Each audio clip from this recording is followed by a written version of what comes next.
Mali po na isipin na kapag tayo ay nagkakasala, nawawala ang banal na Espiritu sa atin.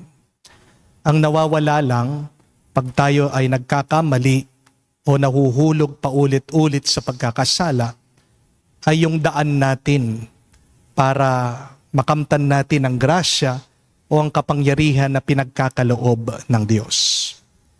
So what we lose when we sin is our access to the grace, to the Spirit's power. Pero nandyan palagi ang Banal na Espiritu.